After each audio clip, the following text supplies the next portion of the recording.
এই যে আমাদের সোনা মামুনির আজকে অন্নপ্রাশন, আজকে ভাত খাবে মাটা। আজকে আমরা যাচ্ছি অন্নপ্রাশন খেতে, সবাই রেডি হয়ে গেছি। সাহেবডাঙ্গা আমার মামা বাড়ি যাবে। বাবা এখন গাড়ি করছে, আমরা গাড়িতে চেপে পড়েছি। এইবার চলে এলাম কাপড়ের দোকানে মামনিটার জন্য একটি সুন্দর দেখে জামা নেব বলে। এই জামাটা চয়েস করলাম, হোয়াইট অ্যান্ড ব্লু। কেমন হয়েছে অবশ্যই কমেন্ট করে জানাবেন। হয়ে গেল আমাদের বাজার করা, এবার চলে যাব। আমাদের বাড়ি যাওয়ার সময় দেখলাম রথ টানছে ছোটো ছোটো বাচ্চারা, আজকে ছিল রথের দিন। আর দেখুন আমরা সবাই চলে এসেছি, আমার বৌদি বাড়ি থেকেও সকলেই চলে এসছে। এই অন্নপ্রাশনটা ছিল আমার বৌদির দিদির মেয়ের। আমি আর আমার বৌদি একই রকমের শাড়ি পরেছি, এই শাড়িটা আমার বৌদি দিয়েছে। কেমন হয়েছে অবশ্যই কমেন্ট করে জানাবেন। আমার বৌদির দিদির বিয়ে হয়েছে আমার বাবার বাড়িতেই, ওইখানেই দুটো বাড়ির পরে। এদিকে এসে দেখি অন্নপ্রাশনের আয়োজন চলছে, সমস্ত কিছু গোছগাছ চলছে।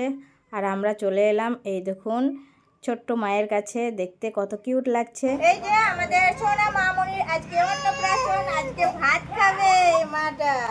দেখেছো কি সুন্দর সাজুগুজু করেছে।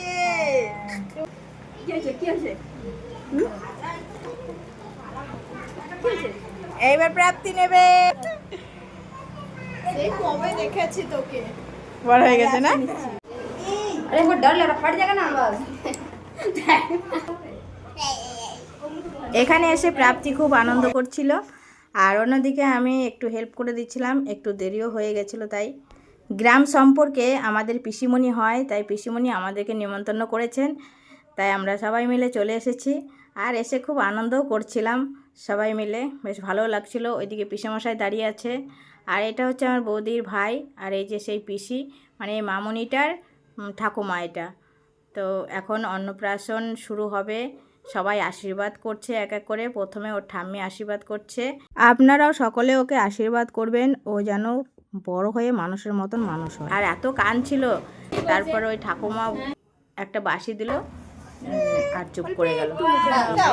এখন পায়েস খাচ্ছে, তারপরে ভাত, তারপরে দেখুন মাছের মাথাটা ধরে এমন খাবে আর ছাড়বে না। এইটা দিয়ে সবাই খুব হাসাহাসি করছিলাম আমরা। তারপর সব শেষে আমরা সবাই খেতে বসেছি। আর আজকে রান্নাবান্না ভীষণই সুন্দর হয়েছিল, খেতে অসাধারণ। তো ভিডিওটা আমি এখানে শেষ করছি, দেখা হচ্ছে পরবর্তী নতুন কোনো ভিডিও নিয়ে। অন্নপ্রাশনে খাওয়া দাওয়া কমপ্লিট, এখন আমরা বাড়ি ফিরে যাচ্ছি। এইটা হচ্ছে আমার বৌদির বোন।